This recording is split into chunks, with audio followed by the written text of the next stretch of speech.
ഏറെ ദുഃഖകരമായിട്ടുള്ള ഒരു ദിവസം കൂടിയാണ് ഇന്ന്. അനശ്വര ഗാനത്തിലൂടെ പാട്ടിന്റെ വസന്തം തീർത്ത ഭാവഗായകൻ പി ജയചന്ദ്രന് സ്മരണാഞ്ജലി അർപ്പിക്കുകയാണ് മലയാളം. മൃതദേഹം രാവിലെ 9:30 തൃശ്ശൂരിലെ സ്വകാര്യ ആശുപത്രിയിൽ നിന്ന് പൂങ്കുന്നത്തെ സഹോദരിയുടെ വീട്ടിലെത്തിക്കും.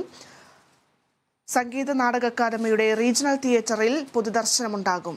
അനീഷ് ആന്റണി വാർത്തയുടെ വിശദാംശങ്ങൾ നൽകുന്നുണ്ട്. ഒപ്പം തന്നെ ന്യൂസ് ഡെസ്കിൽ നിന്ന് വിജയയും ചേരുന്നുണ്ട്. ആദ്യം അനീഷിലേക്ക് പോവുകയാണ്. അനീഷെ, ഇന്നലെയാണ് ഭാവഗായകൻ പി ജയചന്ദ്രൻ മലയാളത്തോട് വിട പറയുന്നത്. എന്തായാലും അദ്ദേഹം കരൾ സംബന്ധമായ അസുഖത്തെ തുടർന്ന് ഏറെ നാളായി ചികിത്സയിൽ തുടരുന്നുണ്ടായിരുന്നു. സ്വകാര്യ ആശുപത്രിയിൽ ചികിത്സയിൽ ഉണ്ടായിരുന്നു. എന്തായാലും ഇന്നിപ്പോൾ അദ്ദേഹത്തിന്റെ മൃതദേഹം പൂങ്കുന്നത്തെ വീട്ടിലെത്തിക്കും. എങ്ങനെയൊക്കെയാണ് സംസ്കാര ചടങ്ങുകളും മറ്റു വിവരങ്ങളും?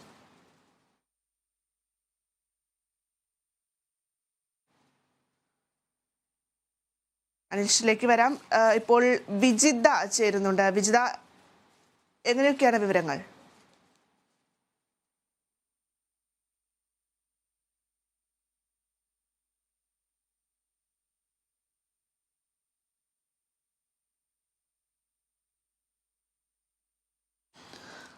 പതിറ്റാണ്ടുകാലം മലയാളികളെ, തെന്നിന്ത്യൻ ചലച്ചിത്ര മേഖലയൊക്കെ തന്നെ ഗാനശാഖയിൽ നിറഞ്ഞ സ്വരമാണ് കഴിഞ്ഞ ദിവസം വിടവാങ്ങിയത്. മലയാളികളുടെ പ്രിയപ്പെട്ട ജയേട്ടൻ വിട പറയുകയാണ്. മലയാളം, തമിഴ്, തെലുങ്ക്, കന്നഡ എന്നീ തെന്നിന്ത്യൻ ഭാഷകൾക്ക് പുറമെ അദ്ദേഹം ഹിന്ദിയിലും തൻ്റെ സ്വരമാധുര്യം തെളിയിച്ച വ്യക്തിത്വം കൂടിയാണ്. എന്തായാലും ഭാവഗായകൻ വിട വാങ്ങുമ്പോൾ മലയാളത്തിന് തീരെ നഷ്ടമാകുന്നു എന്നുള്ളതാണ്.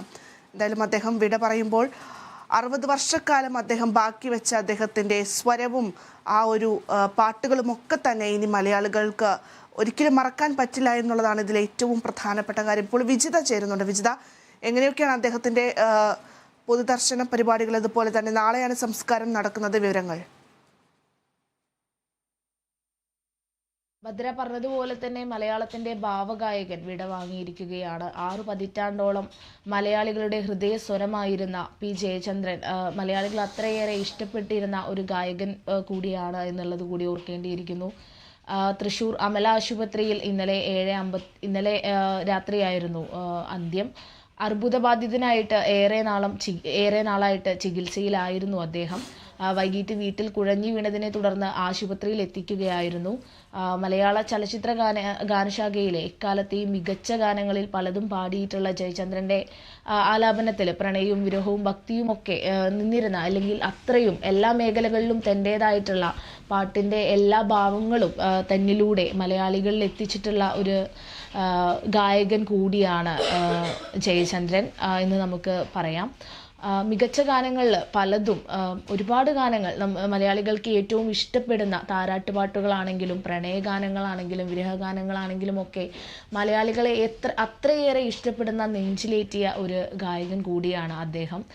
മലയാളം, തമിഴ്, തെലുങ്ക്, കന്നഡ, ഹിന്ദി ഭാഷകളിലൊക്കെയായി 16,000-ലേറെ ഗാനങ്ങൾ പാടിയിട്ടുള്ള ഒരു വ്യക്തിയാണ്. മികച്ച പിന്നണി ഗായകനുള്ള ദേശീയ ചലച്ചിത്ര പുരസ്കാരവും അതുപോലെ തന്നെ സംസ്ഥാന ചലച്ചിത്ര പുരസ്കാരവും ഒക്കെ 5 തവണ സംസ്ഥാന ചലച്ചിത്ര പുരസ്കാരവും ഒക്കെ നേടിയിട്ടുള്ള വ്യക്തി കൂടിയാണ്. കേരള സർക്കാരിൻ്റെ JC ഡാനിയൽ പുരസ്കാരം ലഭിച്ചിട്ടുള്ള വ്യക്തിയാണ്.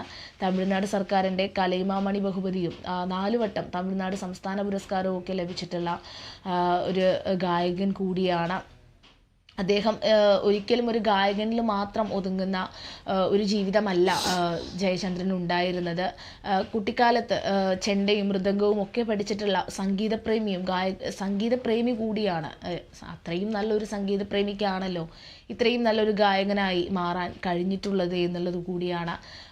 അദ്ദേഹം പിതാവിൽ നിന്ന് സംഗീതത്തോടുള്ള താല്പര്യത്തിലൂടെയാണ്, അല്ലെങ്കിൽ സംഗീതത്തോടുള്ള താല്പര്യത്തിൽ പിതാവിനിലൂടെയാണ് സംഗീത ലോകത്തേക്ക് അദ്ദേഹം എത്തിയിട്ടുള്ളത്. അതുപോലെ തന്നെ 1965 കുഞ്ഞാലി മരക്കാർ എന്ന സിനിമയിൽ പി ഭാസ്കരൻ എഴുതി ചിദംബരനാഥ് സംഗീതം നൽകിയ ഒരു മുല്ലപ്പൂമാലയുമായി എന്ന പാട്ടിലൂടെയാണ് അദ്ദേഹം തുടക്കം കുറിക്കുന്നത്. അങ്ങനെ മലയാളികളുടെ മനസ്സിനെ ഒരുപാടധികം ഇക്കാലം അത്രയും തൻ്റേതായ സൃഷ്ടികൾ കൊണ്ട് അത്രയുമേറെ മലയാളികളുടെ മനസ്സിനെ സ്വാധീനിച്ചിട്ടുള്ള ഒരു വ്യക്തി തന്നെയായിരുന്നു പി ജയചന്ദ്രൻ. അദ്ദേഹത്തിൻ്റെ ഒരു വിടവാങ്ങൽ, അല്ലെങ്കിൽ അദ്ദേഹമില്ലാത്ത ഒരു ഗാനലോകം എന്ന് പറയുന്നത് ഗാനലോകത്തിന് തന്നെ ഏറ്റവും വലിയ നഷ്ടങ്ങളിൽ ഒന്ന് തന്നെയാണ് ഇത്രയും വലിയ ഒരു ഗായകൻ എന്നുകൂടി നമുക്ക് പറയേണ്ടി വരും ഭദ്ര. തീർച്ചയായും വിജിത നേരത്തെ സൂചിപ്പിച്ചൊരു കാര്യം, അതായത് അദ്ദേഹം മൃദംഗത്തിലും അദ്ദേഹം തൻ്റെ പ്രാവീണ്യം തെളിയിച്ചിട്ടുണ്ട് എന്നുള്ളത്. അദ്ദേഹം മൃദംഗം പഠിച്ചിട്ടുള്ള ഒരു വ്യക്തിയാണ്. അത് പറയുമ്പോൾ നമുക്ക് പഴയൊരു കാലം കൂടി ഓർത്തെടുക്കേണ്ടതുണ്ട്. കാരണം 1958 അദ്ദേഹം ഇതുപോലെ തന്നെ യുവജന കലോത്സവങ്ങളിലൊക്കെ തന്നെ യുവജനോത്സവത്തിലൂടെയൊക്കെ തന്നെയാണ് അദ്ദേഹം ഈ രംഗത്തേക്ക് കടന്നു വരുന്നത് എന്നുള്ളതും കൂടി ഈ ഒരു ഘട്ടത്തിൽ പറയുകയാണ്.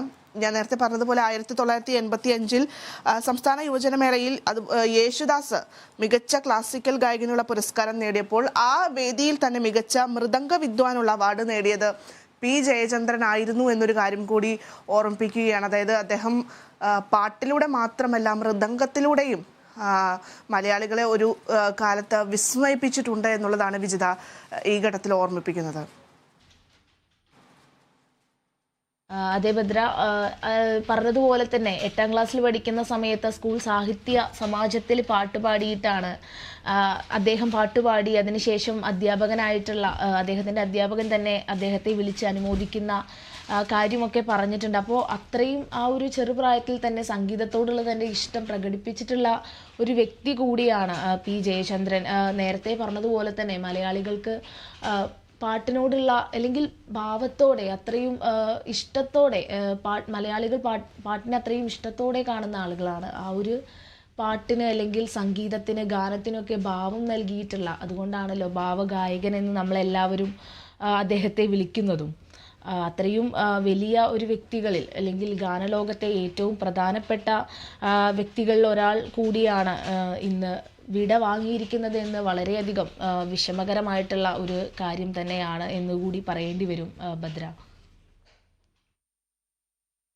തീർച്ചയായും വിജിത, അതുപോലെ തന്നെ അദ്ദേഹത്തിൻ്റെ പാട്ടുകൾ നമുക്ക് അറിയാം. ഇന്നും ഇപ്പോൾ നമ്മുടെയൊക്കെ ഒരു തലമുറ എടുത്ത് നോക്കുകയാണെങ്കിൽ പോലും ആ ഒരു ആദ്യഘട്ടത്തിൽ അദ്ദേഹം ആദ്യം ആലപിച്ച ആ ഒരു മഞ്ഞളയിൽ മുങ്ങിത്തോർത്തി ധനുമാസ ചന്ദ്രിക വന്നു എന്ന് പറയുന്ന ആ ഒരു പാട്ടൊക്കെ ഇന്നും നമ്മുടെ വായിൽ ഇങ്ങനെ വരുന്നുണ്ട് എന്ന് പറയുമ്പോൾ അത്രത്തോളം അദ്ദേഹം മലയാളികളുടെ മനസ്സ് കീഴടക്കിയിട്ടുണ്ട് തൻ്റെ ശബ്ദമാധുര്യം കൊണ്ട് എന്നുള്ളതാണ് മനസ്സിലാക്കുന്നത്. അതുപോലെ തന്നെ അദ്ദേഹം ചില കാർക്കശ സ്വഭാവം കൂടിയുണ്ട്. അതായത് ഈ പതിഞ്ഞ ഭാവത്തിൽ ഗാനം ആലപിക്കുമ്പോൾ പോലും അദ്ദേഹം ചില കാർക്കശ സ്വഭാവക്കാരനായിരുന്നു. ഒരു വിട്ടുവീഴ്ചയ്ക്കും അദ്ദേഹം തയ്യാറായിട്ടില്ല എന്നുള്ളതാണ്.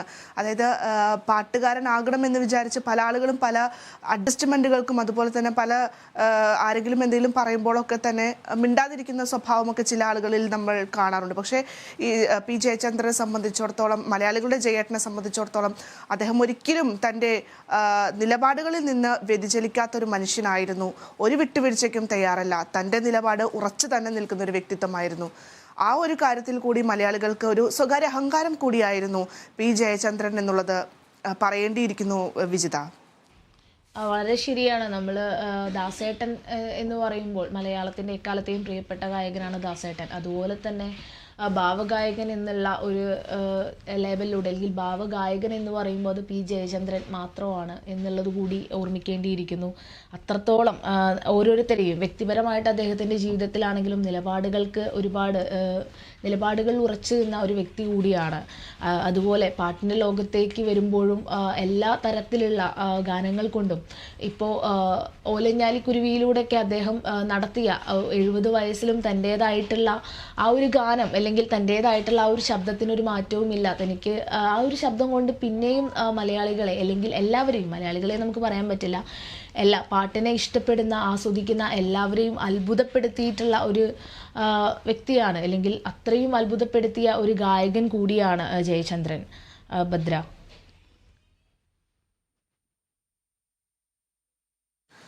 തീർച്ചയായും വിജിത, എന്തായാലും നിത്യഹരിത ഗാനങ്ങളൊക്കെ തന്നെ ബാക്കി വെച്ചുകൊണ്ടാണ് അദ്ദേഹം പാട്ടിൻ്റെ ലോകത്തിൽ നിന്നും വിട പറഞ്ഞ് പോകുന്നത്. അന്തരിച്ച മലയാളത്തിൻ്റെ ഭാവഗായകൻ പി ജയചന്ദ്രന് കലാകേരളം വിട നൽകുകയാണ്. സംസ്കാരം മറ്റന്നാൾ പറവൂർ ചേന്ദമംഗലത്ത് വെച്ചാണ്, നാളെയാണ് ചേന്ദമംഗലത്ത് വെച്ച് നടക്കുന്നത്. അതുപോലെ തന്നെ ഇന്നിപ്പോൾ മൃതദേഹം പൂങ്കുന്നത്ത് സഹോദരിയുടെ വീട്ടിലേക്ക് കൊണ്ടുപോകും. ഒപ്പം 12 മണി മുതൽ സംഗീത അക്കാദമി ഹാളിൽ പൊതുദർശനമുണ്ടാകും. നിരവധി അനശ്വര ഗാനങ്ങൾ സമ്മാനിച്ച് മലയാളത്തിന്റെ ഭാവഗായകൻ 80-ാം വയസ്സിലാണ് മലയാളികളോട് വിട പറഞ്ഞു പോകുന്നത്. മലയാളികൾക്ക് മാത്രമല്ല, ഒപ്പം തന്നെ തമിഴ് ജനതയുടെ മനസ്സിലും അദ്ദേഹം ഇടം പിടിച്ചിട്ടുണ്ട്. ഇളയരാജ, പി ജയചന്ദ്രൻ കൂട്ടുകെട്ടിൽ നിന്ന് പിറന്ന ആ ഒരു മനോഹരമായ ഗാനം തന്നെയാണ് അദ്ദേഹത്തെ ഈ തമിഴ് ജനതയുടെ മനസ്സ് കീഴടക്കാനും ഇടവരുത്തിയിട്ടുള്ളത്. എന്തായാലും ഭാവഗായകൻ വിട പറയുകയാണ്. നിരവധി ആളുകൾ ഇപ്പോൾ കഴിഞ്ഞ ദിവസം KS ചിത്ര ഒരു പ്രതികരണം നടത്തിയിട്ടുണ്ടായിരുന്നു. അതായത് ജയചന്ദ്രൻ മരിച്ചപ്പോൾ അദ്ദേഹത്തിൻ്റെ പെങ്ങൾ മരിച്ച സമയത്ത് ചിത്രയെ കെട്ടിപ്പിടിച്ചുകൊണ്ട് അദ്ദേഹം പറഞ്ഞൊരു കാര്യമുണ്ട്, ഇനി എനിക്ക് ആ സ്ഥാനത്ത് നിൽക്കാൻ നീ മാത്രമേ ഉള്ളൂ എന്ന് പറഞ്ഞൊരു കാര്യമുണ്ട്. അതായത് ഈ കർക്കശ സ്വഭാവം പുറത്ത് കാണിക്കുമെങ്കിലും ഉള്ളിൻ്റെ ഉള്ളിൽ അദ്ദേഹം ഒരു മനുഷ്യസ്നേഹിയാണ്. സഹജീവികളോട് എങ്ങനെയാണ് പെരുമാറേണ്ടത് എന്നുള്ളത് അദ്ദേഹത്തിന് വളരെ വ്യക്തമായി തന്നെ അറിയാം. അത്രമാത്രം എല്ലാവരോടും അടുപ്പം സൂക്ഷിച്ചിരുന്ന ഒരു വ്യക്തിത്വം കൂടിയാണ് പി ജയചന്ദ്രൻ എന്ന മലയാളികളുടെ പ്രിയപ്പെട്ട ജയേട്ടൻ.